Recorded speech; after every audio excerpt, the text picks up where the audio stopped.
ಅಪಘಾತದಲ್ಲಿ ಗಾಯಗೊಂಡವರ ಬಳಿ ಚಿಕಿತ್ಸೆಗೂ ಮುನ್ನ ಹಣ ಕೇಳಿದರೆ ಸರ್ಕಾರಿ ಹಾಗೂ ಖಾಸಗಿ ಆಸ್ಪತ್ರೆ ವೈದ್ಯರಿಗೆ ಜೈಲು ಶಿಕ್ಷೆ ಆಗಲಿದೆ. ಈ ಬಗ್ಗೆ ರಾಜ್ಯ ಸರ್ಕಾರ ಇಂದು ಸುತ್ತೋಲೆ ಹೊರಡಿಸಿದೆ. ಆ ಮೂಲಕ ರಾಜ್ಯದ ವೈದ್ಯರಿಗೆ ಸಂಕಷ್ಟ ಎದುರಾಗಿದೆ. ಗುರುವಾರ ಸಿಎಂ ಸಿದ್ದರಾಮಯ್ಯ ಅಧ್ಯಕ್ಷತೆಯಲ್ಲಿ ನಡೆದ ಸಚಿವ ಸಂಪುಟ ಸಭೆಯಲ್ಲಿ ಈ ವಿಚಾರವನ್ನು ಪ್ರಸ್ತಾಪಿಸಲಾಗಿತ್ತು.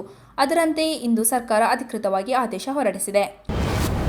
ಉಕ್ರೇನ್ನಲ್ಲಿನ ಯುದ್ಧ ನಿಲ್ಲಿಸಿ ಅಲ್ಲಿ ಶಾಂತಿ ಸ್ಥಾಪಿಸುವ ಸಲುವಾಗಿ ಭಾರತದ ಮೇಲೆ ಹೆಚ್ಚುವರಿ ಸುಂಕ ವಿಧಿಸಲಾಗಿದೆ ಎಂದು ಅಮೆರಿಕ ಅಧ್ಯಕ್ಷ ಟ್ರಂಪ್ ಆಡಳಿತವು ಸಮರ್ಥನೆ ಮಾಡಿಕೊಂಡಿದೆ.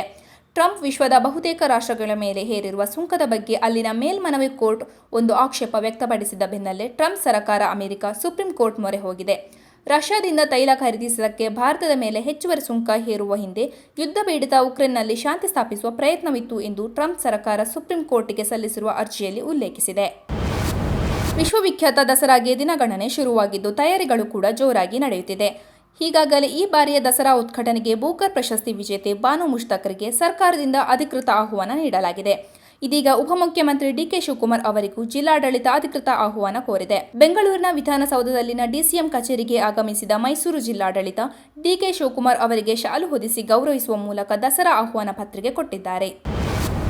ಸರಕು ಮತ್ತು ಸೇವಾ ತೆರಿಗೆ ಸುಧಾರಣೆ ಸ್ವಾಗತಾರ್ಹ ನಡೆ.